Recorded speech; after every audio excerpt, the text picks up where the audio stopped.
You know the story about the scorpion and the frog?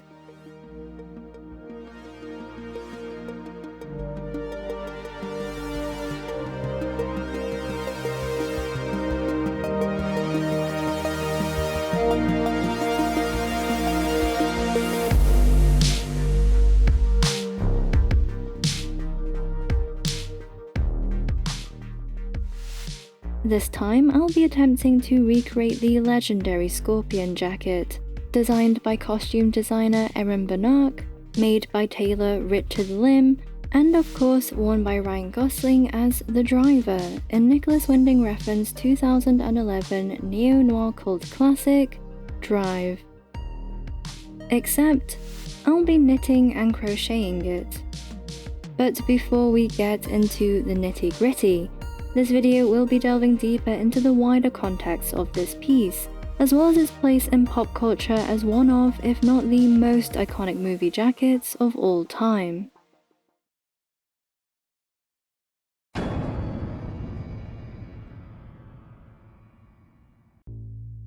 So before we explore the topics of the video essay portions of this video, let's get into how this all started and how I decided to make this jacket. The previous clip is actually the only footage I have from when I started swatching for this project. But to tell you the truth, aside from one other crochet swatch, I hadn't done anything until now. Of course, way back then, I wanted to figure out if the quilted effect was doable, since it was going to be the majority of the garment itself, and it was a good idea to see if this project was even feasible, given that I wasn't going to sew it like the original. And eventually, I ended up with this. Did I have to go through this first? Yes, and we shan't talk about it because it's pretty self-explanatory. I basically used front post double crochet stitches to create this quilted diamond effect, since at the time it didn't occur to me that this kind of relief would be possible with knit. Clearly, I was happy enough with how it turned out, so I just left things there. My only issue with it really is, it's not the neatest, and I also don't love the wrong side. It looks very sparse. However, you may or may not recall an incomplete swatch from a video I made earlier this year, explaining the choice of wool for my 18th century cake cardigan, and how it was actually meant for something else entirely, namely a diamond lattice cable sweater. Well, something I realized while knitting up this swatch was that the wrong side of the cable fabric ended up being, in my humble opinion, a preferable quilting adjacent fabric. And after finally deciding on the yarn I wanted to use, I began swatching the diamond cable pattern again, except in a cream-coloured mercerized cotton. This time, what would have been the wrong side would now be the right side.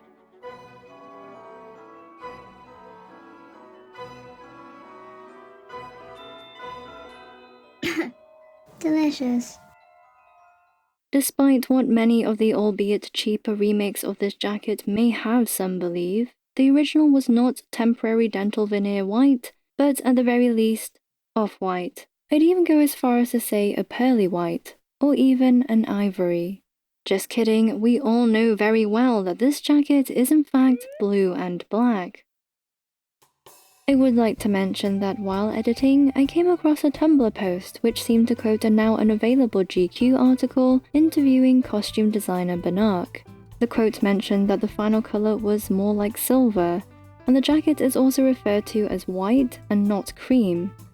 And this makes a lot of sense given that film footage undergoes an entire process including colour grading. That said, I'm still very happy with the choice I made in the end, and I wouldn't change it if given another go at it, but it does mean that the original colour of the jacket may have been a lot cooler in tone. Given that the linked article is no longer on the GQ site, I don't know how accurate this information is, but I'm going to assume that it's real, because I'm finding it harder to imagine that it's not. Suffice it to say, my initial swatching aside, the plan was to go with something closer to the colorway as seen on screen.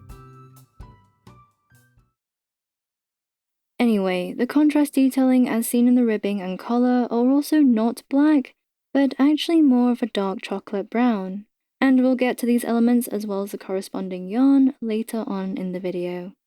For the more detail-oriented folks out there, Yes, the original jacket, or rather jackets, were made with satin fabric. What kind exactly? I haven't been able to find out for sure. I think it gives just about enough of the quilted effect. Size-wise, I think it works, especially since this jacket's going to be smaller than the original. But to me, either silk or synthetic satin would make sense. After all, souvenir jackets, which inspired this particular jacket, were sometimes made from the silk of parachutes used by American soldiers. But alas, I wasn't about to splurge on a bunch of silk yarn for this project, since most of the stuff I could find was either very lightweight or just not shiny enough. Plus, it was hard enough thinking about the moths whose lives would have ended up as yarn ends, only to be cut off and discarded. So that was that. 2 years of uncertainty had come to an end. With this newfound confidence in starting this project, I cast on for the first sleeve and cast away the cable needle. And as you can see, evidently, my knitting speed skyrocketed, and yes, this is me working in real time. Laps, that is. Was I sure about the sleeve width/circumference? No, but it looked about right. And as someone will have said at one point in time, why wear pants if you're not going to fly by the seat of them? Truer words have never been spoken, because I always wear pants, in most senses of the word. Okay, things had been going smoothly, but they started to get a little bumpy once some shaping got involved. Honestly, I hadn't thought this far, but I also figured that I may as well see how much I could get away with. By that, I mean that I wanted to see if I could just follow the lines of the cable pattern and cast off the top edge when it looked about right. This seemed reasonable because sharp angles are usually easier to smooth out in knit than in woven projects. Once I got over the hurdle of making the actual decreases properly, I wasn't going to find out if the sleeve setting was going to work until much later. But all things considered, I was really happy with how the fabric was looking. The quilted effect was definitely there, for now at least. The good thing about starting with the sleeve was that it made for a generously sized swatch that I could use to base the rest of the panels on when it came to gauge and measurements. And it wasn't too long until I realized I may have gone a little too far with the length. Luckily, this was something I could apply a lot of procrastination to. And instead of making the second sleeve, I decided to wait and see what needed to be changed on the first one. So I moved on to the next rung up on the difficulty ladder, the back panel. Okay, so initially I decided to cast on for 7 diamond columns, but eventually realized that this would result in a fit that would be too relaxed for what I was looking for. So I went down to 6 diamonds across, and this is still a couple more than the original from what I can tell, but given the smaller size of this jacket, I also felt like smaller diamonds would just work better. And this brings me to an interview from 2011 on the Grantland blog, in which costume designer Erin Banach said the following. Ryan had been really inspired by these 1950s Korean souvenir jackets. He had bought one on his own and was wearing it around. So we started to think, wow, that might be really cool. But the style and shape of them was definitely very 50s and slouchy. We felt like Driver was really buttoned up, clean and streamlined, and we didn't want there to be much billowiness to him, so we built it piece by piece. Needless to say, it was this exact vibe that I was hoping to emulate, except with shorter proportions. Was I wary of accidentally reliving the super crop days of the late 2010s? Let's just say my midsection has yet to fully defrost in the half-decade since. The driver's jacket has a very distinct silhouette.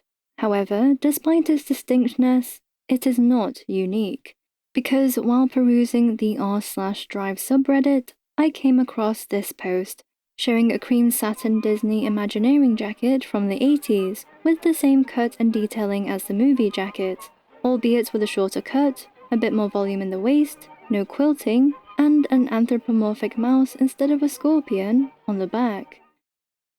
As a failed Disney adult, my lack of Imagineering context led me to a Google search, which revealed that you can in fact find this exact motif embroidered onto at least 3 different kinds of jackets. The ones I found fell into the denim, varsity, and satin bomber, or rather souvenir, categories, which could mean that this specific jacket simply existed just as any other jacket in the late 20th century, only to be drowned into obscurity by the decades of outerwear since. For all I knew, it could have been a somewhat exclusive design, since I couldn't for the life of me find a non-Disney example of this jacket type. But at that point, I felt like it was just as likely that Richard Lim, the tailor who made the Scorpion jacket, also made the Imagineering jackets. It was impossible for me to tell. The silhouette and detailing is generally quite typical of 80s fashion, especially when it comes to the short cut, volume, and most of all the contrasting gusset detailing. Because from a purely technical perspective, it wasn't uncommon for 80s outerwear to be more complex in construction, compared to what we're used to today. This particular detail is quite reminiscent, if not derivative, of the racing suits worn by racing drivers, which are usually somewhat padded and sometimes quilted like the movie jacket. The collar and its tab fastening also seem to reference motorsports clothing, and likely trace back to vintage aviator jackets with throat latch fastenings. This totally tracks, seeing as bomber jackets were originally intended as flight jackets. So of course these elements make sense in the context of the driver. But before I learned about this 80s jacket, I initially assumed that the gusset detailing was somehow related to the biker jacket worn by Gosling as Dean in the 2010 movie Blue Valentine. The difference being that this jacket had shoulder gussets around the back of the armhole, a detail that's often found in bikerwear for obvious reasons. Why jump to conclusions when you can just reach for them instead? There are some parallels between the stories of both Dean and the driver, despite them being very different characters in overall very different films. One of the more relevant examples being that the jackets worn by Ryan Gosling in both movies are used as symbols for protection.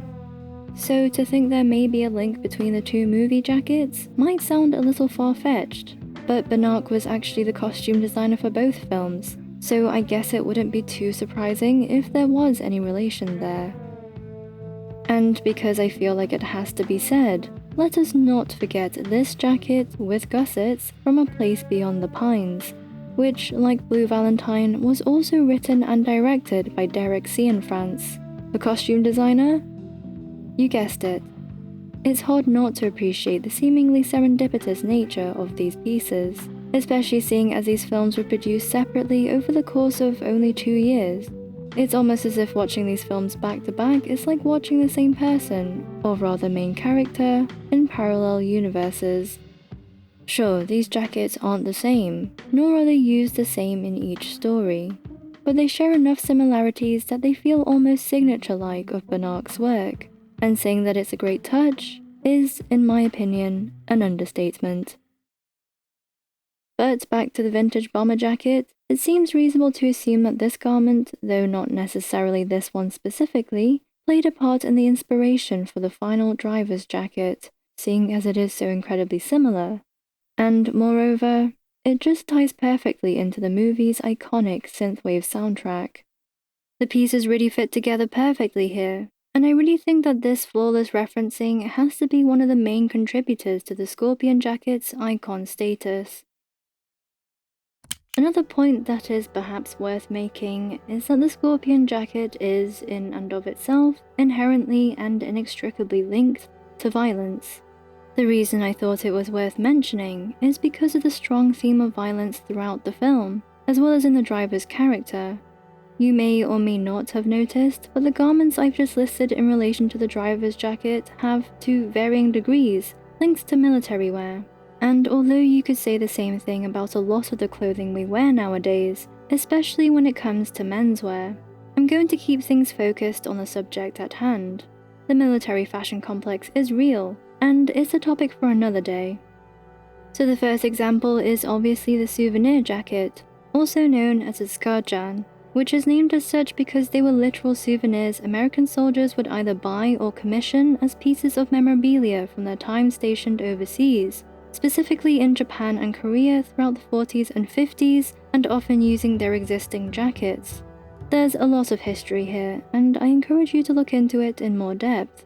The jackets themselves eventually became more mainstream, and have since been associated with different subcultures, often used and seen as a symbol of rebellion. Many of the examples throughout the decades and today are based on or are variations of the bomber jacket, or baseball/varsity/letterman jackets, the former of course being designed and created for use in the US Navy and Air Force. The link with racing suits is a little more tenuous, though there is still something.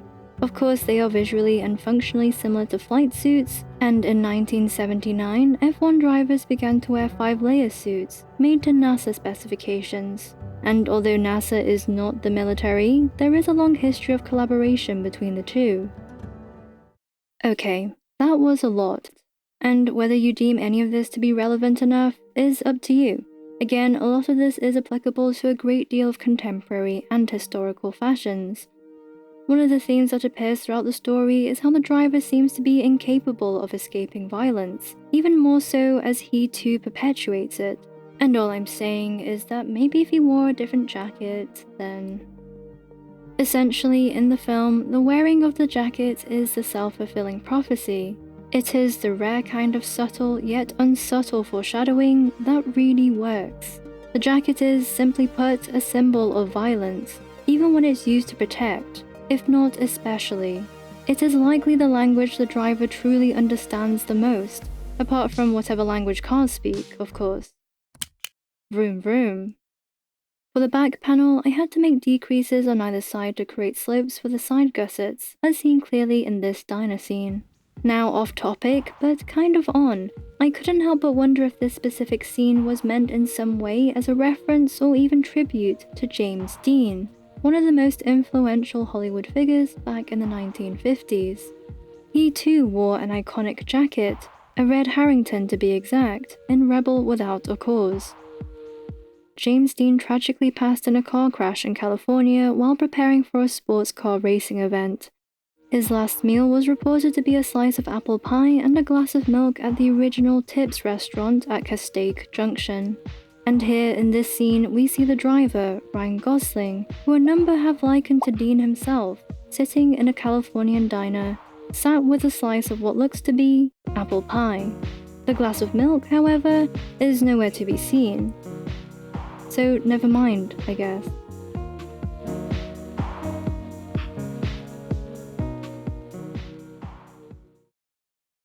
Now that the back panel was complete, it was time to move on to the front panels. But before I could do this, I needed to have some idea of what to do before I did it. Going all out for this project meant pockets, and pockets meant planning, along with a whole barrage of plosives to boot. So I folded the existing back panel in half down the center back, and used some contrasting scrap yarn to mark out the pockets placement.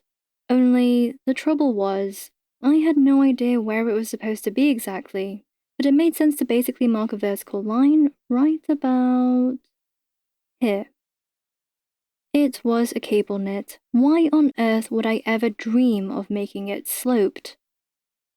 Now, as I began to cast on for this first panel, I started to have second thoughts. It was something or another about how each stitch I added just so happened to be one stitch closer to messing things up. And with the fear instilled in me, I moved the line a few stitches towards what would be the center front of the jacket, and sure, I felt a little better, but any certainty was still a while away. So I ended up obsessively rewatching multiple scenes from the movie to get a rough idea of the perfect position, and surprisingly, it wasn't that easy. No, maybe... Yeah. Wait, stop. Well, that shouldn't... Well, that's not helpful. Why is that? Yeah. Okay. Of course the pockets were sloped. In fact, I knew they were sloped all along. It was just too difficult to accept it. Even though I'd come to accept that my life was about to get significantly more difficult, I at least had a decent idea of how, why, when, and where.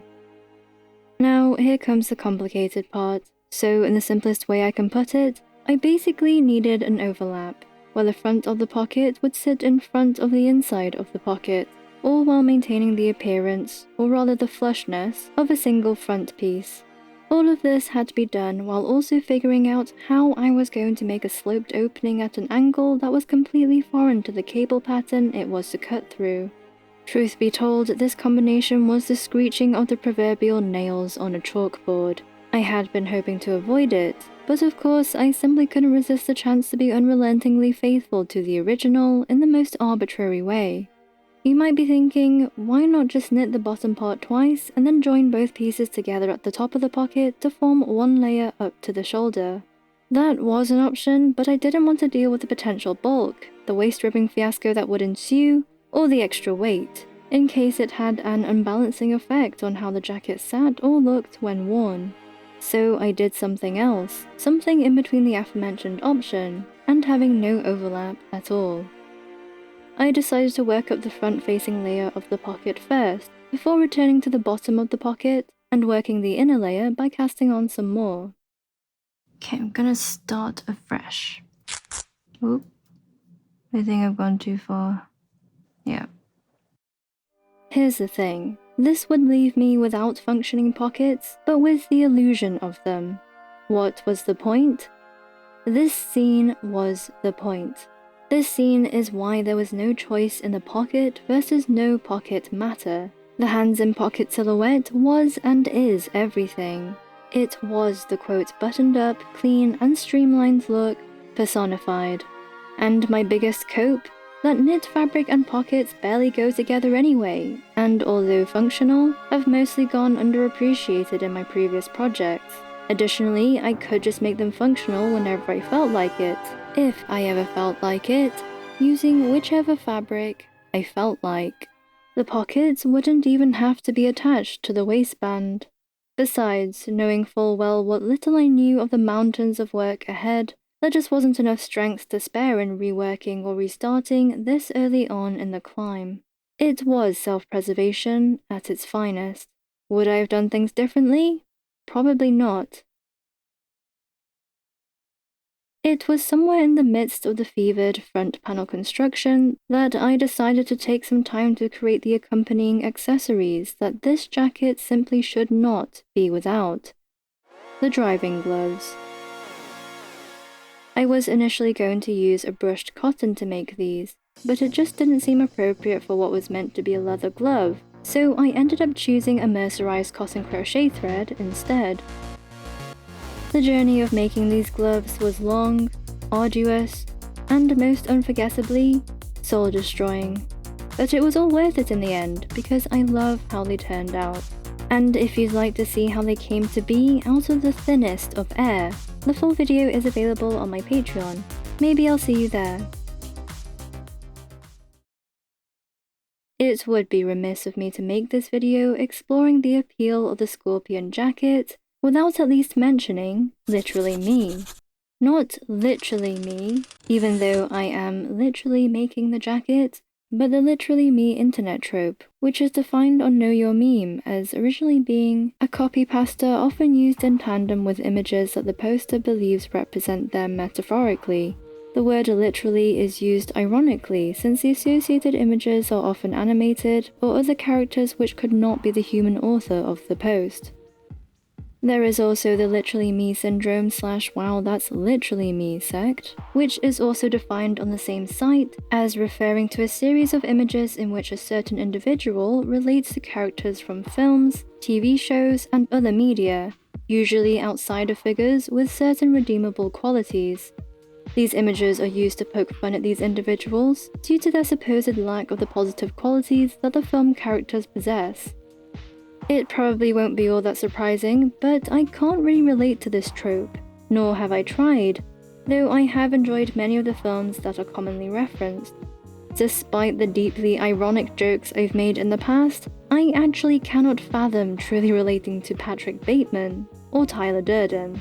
The mere idea of doing so is literally comical to me, because relating to characters who are essentially caricatures of hypermasculinity seems like a questionable use of caloric intake at best. Being ill-equipped to understand the psyche of the unironic literally me, I wanted to explore the subject in relation to the driver, who happens to be one of the more popular figures throughout this trope. And yes, the jacket is relevant.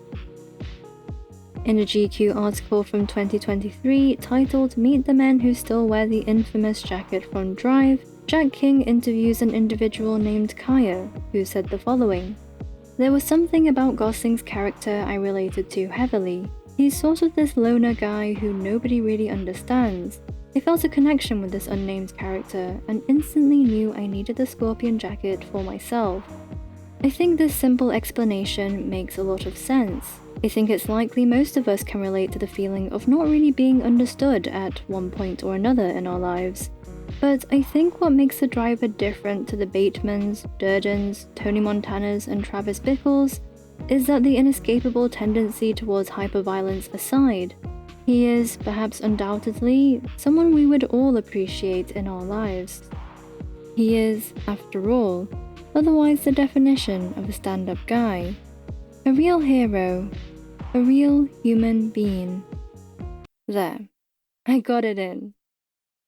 The driver is kind, loyal, caring, thoughtful, talented, reliable, great with kids. And let's be so for real, the driver is handsome. You may already know a few people just like this, or maybe none at all, but I know where they are. The driver is the epitome of ideal masculinity. Again, apart from the ultraviolence and the whole affair with the married neighbor thing. But that's Hollywood, baby. And if you're not desensitized to on-screen violence, then where have you been all this time? Knitting and or crocheting to your heart's content? Cool story, bro.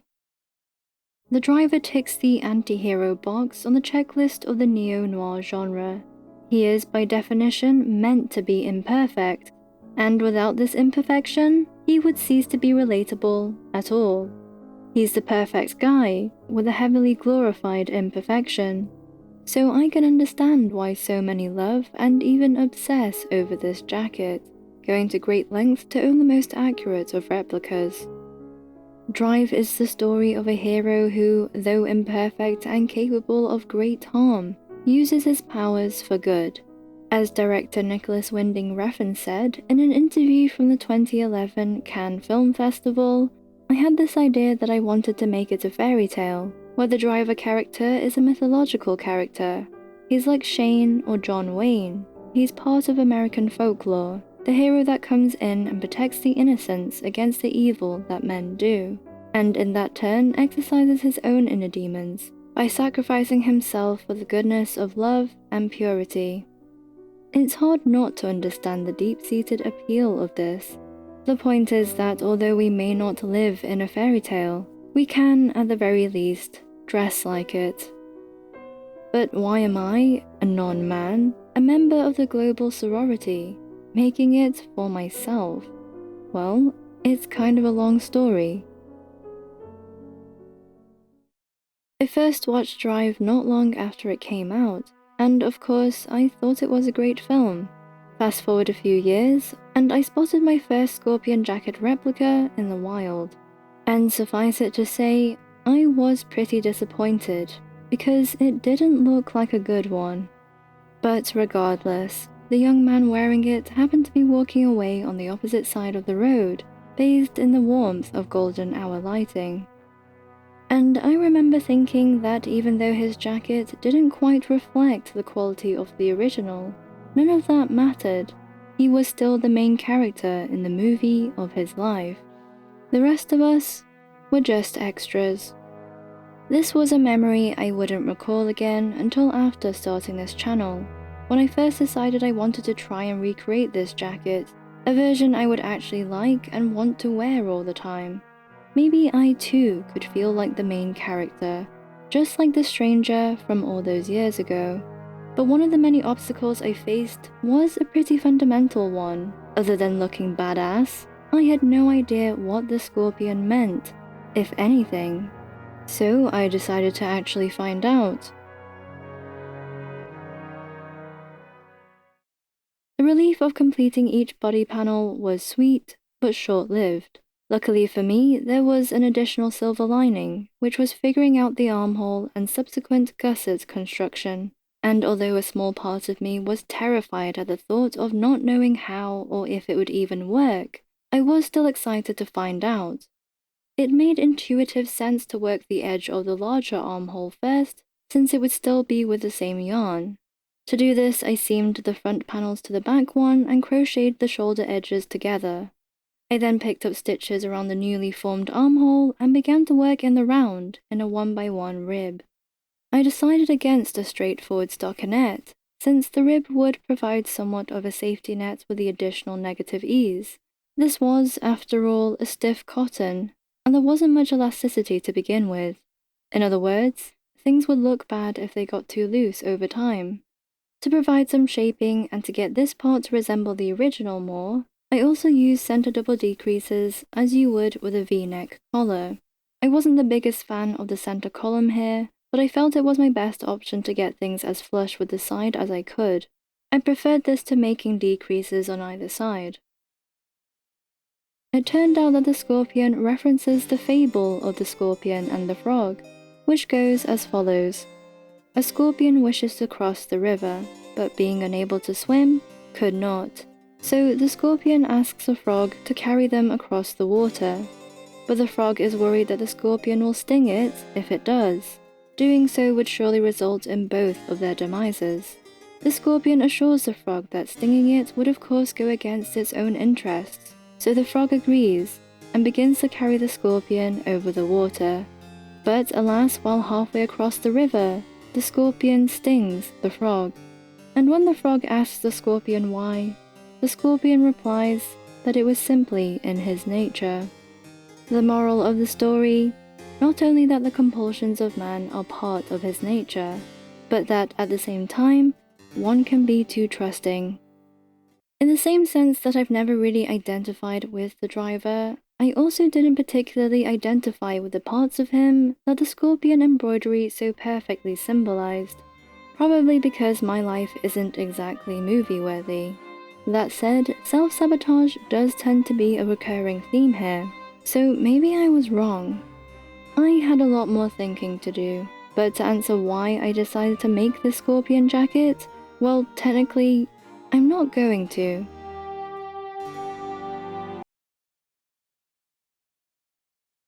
Okay, I'm a little concerned. After finishing the outer edges of the armholes, I moved on to the gusset portion of the construction, and as you can very clearly tell, I used a completely different yarn. I used the wool yarn specifically because of this quote in the same Grantland piece from earlier. We knew the collar had to be able to pop up. We wanted the knit around the wrists and waist to be 100% wool as opposed to stretchy nylon. And given that wool and knitting literally go hand in hand, it just didn't make sense to use anything else. That said, the gusset of the original jacket did not appear to be in wool, but either way, it just made more sense to me to stick with the same wool yarn. Once the first side was finished, I was a little apprehensive about how much the tension of the wool had affected the outer rib edge. Nevertheless, the thought of having to change either element felt almost laughable at this stage, seeing as it would potentially mean either redoing both edges, which had already taken days, or frogging and rethinking the latest edition, a task I had no desire to go back on, and no guarantee of success with a second attempt. So I plugged my ears, said la la la, and went on to repeat the same thing on the other side. You might be thinking that this cannot be serious, but allow me to double down. The Nile is a river in Egypt that has existed for approximately 30 million years, and as such, there is no reason to believe that it would suddenly disappear today or tomorrow. And so long as it continues to be, I shall continue to be in it. The scorpion will try to cross it, and the frog will keep getting stung.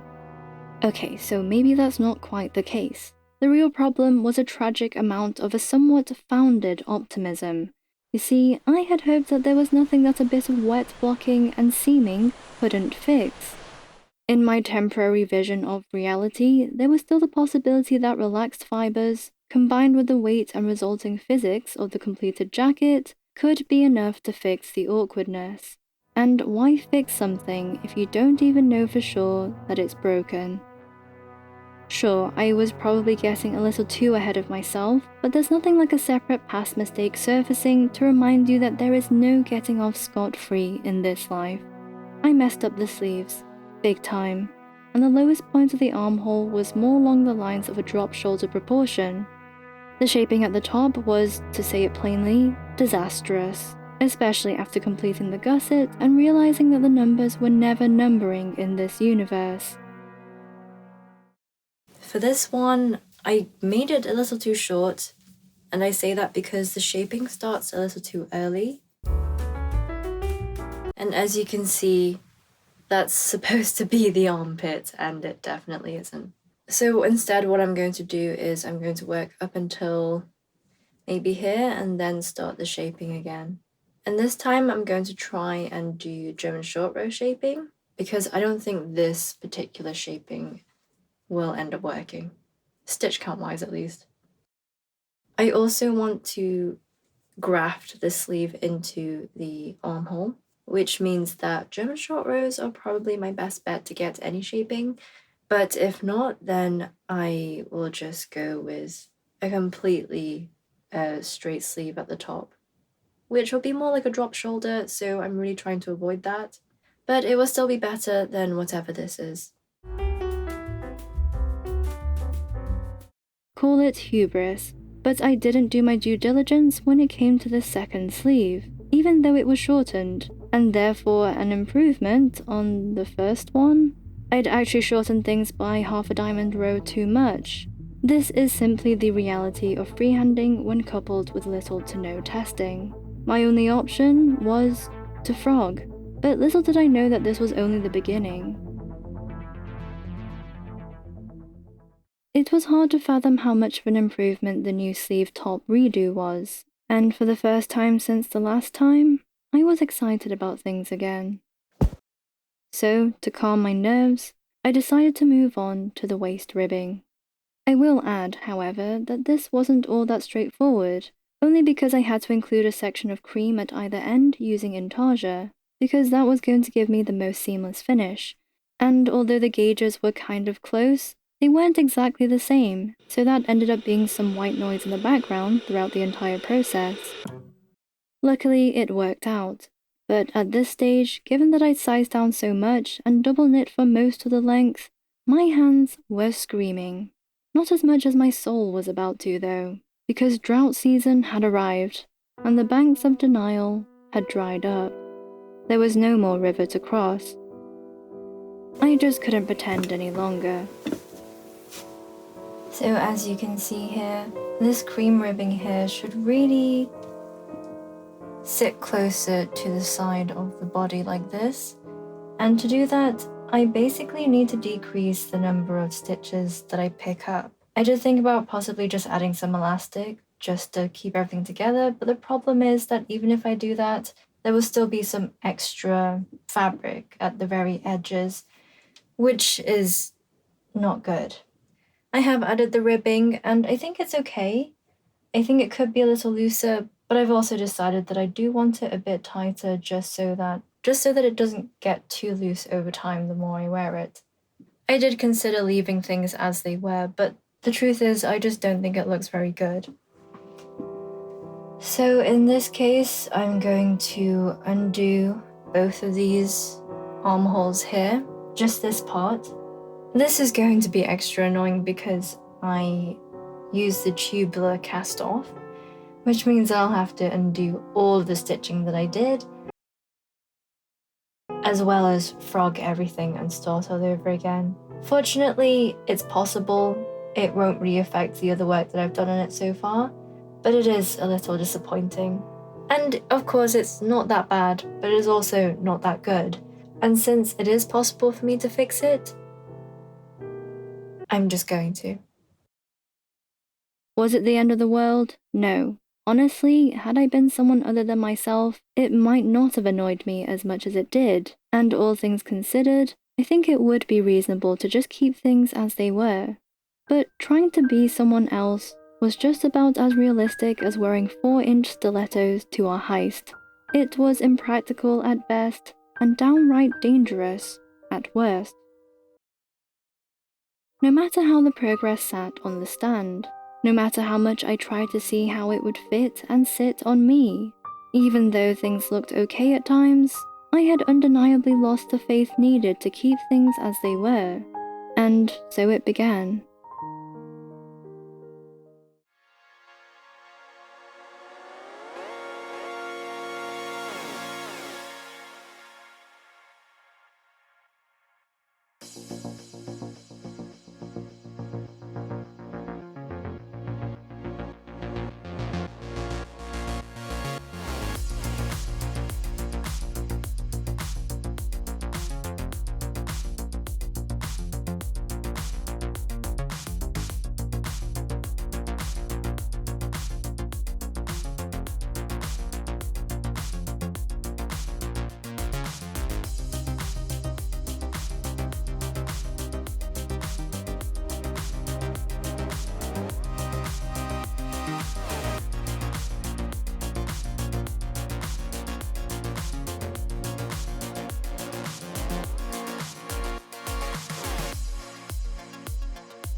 I feel like I went too far the other way, and I didn't really pick up enough stitches because this part here just doesn't look right. It really looks a bit too stretched out and sparse, and I don't like how you can see so much of the brown underneath. And when I compare it to this side, I definitely prefer the fabric itself, but obviously it's not really fitting how I want it to fit, so I'm going to have to find a happy medium here. The real problem with this, however, is that picking up the stitches with the brown ribbing in the way is really difficult. The reason being that the ball of yarn itself is coming from the underside. That's how I had to pick up the stitches because this is in the way. And so now I have to constantly feed myself yarn through this part here. So I'm going to undo all of this and hopefully see if I can pick up stitches a little bit easier somehow. I think the key will be having provisional yarn that I can work with while picking up, and then the rest of the yarn can be kept on the outside, hopefully. But yeah, this is definitely not what I wanted. You know the story about the scorpion and the frog? Something that surprised me in my research for this video was that it seemed as though the jury was still out on who the driver was in relation to this fable. Was he meant to be the scorpion, because the scorpion was literally on his jacket? Or was he the frog, because the scorpion was on his back? And the more I read into this, the more it became quite clear that several of the key characters in the film embodied both creatures throughout the story. And if anything, the aforementioned ambiguity of the embroidered scorpion actually made the most sense. But well before I even learned about this discourse, I'd already begun to realize that the process of making this jacket may have actually been the scorpion to my frog. And what I mean by this is that no one has trusted or hurt me more than myself throughout this journey. Does this mean that I was wrong to trust myself with such a monumental project? I don't think so. Is the self-sabotage that my past self can't help but act upon my future self my fault? Yes, but of course, it is only my nature. So maybe I am both the scorpion and the frog.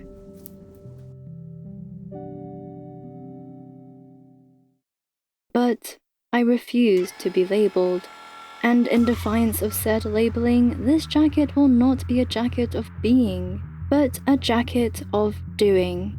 And what better to symbolize the most excruciating and pivotal moments of this entire journey than the frog, the amphibious creature, but also the act of unraveling. It was there the whole time. The sting of frogging your work is unmistakable, but the trust in making things right, regardless of the number of attempts it may take, could not be symbolized any better than with the frog. I can't even bear to imagine where I would be without it. I owe a lot to frogging, and this is my tribute. It's been a very long time since I've crocheted anything substantial, and this seemed like a great opportunity to get back into it. Plus, I didn't even know where to start with knitting a frog, other than knitting up a 3D plush toy, which honestly would have been cool too. I just had to figure out how to crochet a frog motif, with a head, body, limbs, and little frog toes. I ended up using gold-coloured mercerized cotton for this, and did consider using another darker shade similar to the original for shading purposes. But I already had enough on my plate, and decided I could always add it later if it seemed like a good idea. The process of crocheting a flat animal applique wasn't as painful as I thought it would be. Of course, my imagined ideal wasn't limited to the laws of string theory, so I was prepared to end up with something very different to what I'd conjured up in my mind. The biggest difference was that everything was going to have to be worked in separate pieces before joining them together, and this was a lot less romantic, but no less effective. Devastatingly, my attempt at a frog butt was in vain. I think it looks better without it. But I'm really happy with what I ended up with in the end. I think it looks better this way.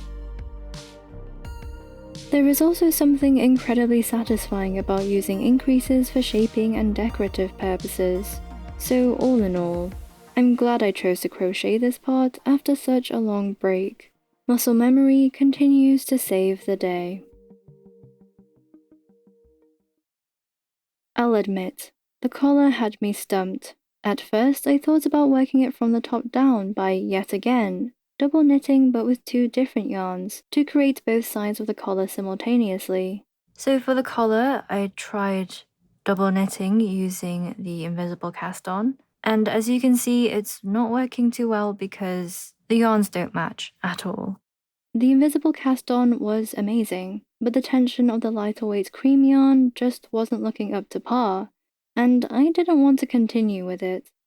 What I'm going to do is, instead of having the fold at this top here, the fold would be at one side of the collar, and then I'll have to stitch the other side shut. This really doesn't make any sense right now because I just need to do it to show you what I mean. But yeah, I just wanted to show you how this is definitely not working. It has some promise, and I think had the yarns been a good match, I probably would have gone with this method, but it just wasn't to be.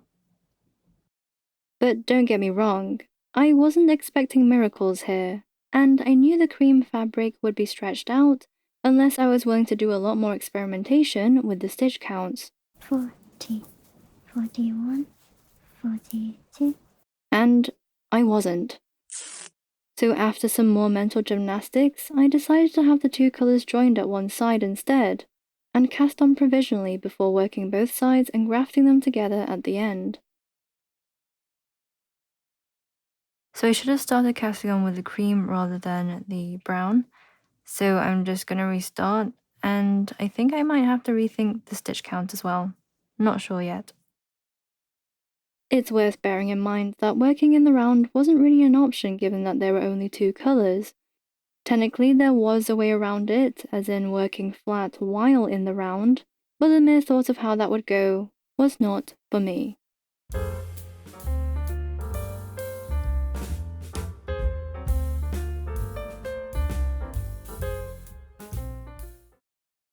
Now here comes the finickiest part of all, the collar tab. The thing is, I really wanted to create a collar stand separately, similar to the original, but when it came to knitting it all together, it just seemed like it was more trouble than it was worth, given that the finishing might not have been as neat. But even though there wasn't a collar stand for the tab to follow from, at least superficially, I just decided to chuck it on and see what happened. I would have actually preferred to use a snap fastening for it, but the original had a buttonhole, so I knitted vertical buttonholes for the first time. It was okay, but I definitely like the horizontal ones better. So I tried mattress stitching the 2 pieces together, but it looks pretty bad right now, so I'm going to undo everything and see if whip stitching it will be any better. I don't really have much hope. It was a little ambitious to begin with, so there's a chance I might end up with nothing. The worst part was trying to stitch both sides together neatly, which was a real nightmare given how densely the wool had been worked, but I got there in the end. I think it could be better, but it's the best I'm going to get it for now. I still have a lot to do, and I'm running out of time. All I I really had left were the finishing touches, but the list seemed endless, to allow me to, in the spirit of the driver himself, speed through it all. I started by knitting I-cords along the center front of each front panel to finish off the edges and provide some kind of guide for the zipper. Naturally, not entirely unlike the mess that the driver found himself in, I had my own mess to contend with. I think it's time to do some tidying. And boy did I tidy up those loose ends like there was no tomorrow. Somebody call forensics, they'll never find out what happened. And to mark the biggest break I was going to have this year, I then wet blocked each and every piece of the jacket like Nino on the beach, before laying them out to dry. Days passed and the pieces were finally ready, waiting to be brought together as one, in a very holy matrimony. Because after all, isn't that what knitting and crochet is? The zipper was my final boss, my Bernie Rose in the parking lot. I spent quite some time trying to make sure that I had the right kind of zipper, and I could be wrong, but I actually think there's a possibility that I ended up getting the same type, a white open-ended YKK zipper in brass. If anyone can confirm, I would appreciate it. What can I say? The finishing was truly breathtaking, in every sense of the word, in both a good and a bad way. The ends seemed endless, but I was going to tie up those loose ends one way or another.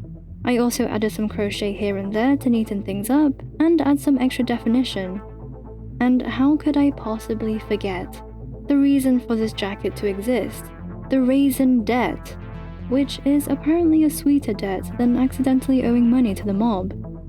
The crochet frog motif, of course. And here it finally was. This frog had crossed the river at last.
I'm still unconvinced of the efficacy of the knitted pocket, but that's neither here nor there. This jacket is still cooler with them than without.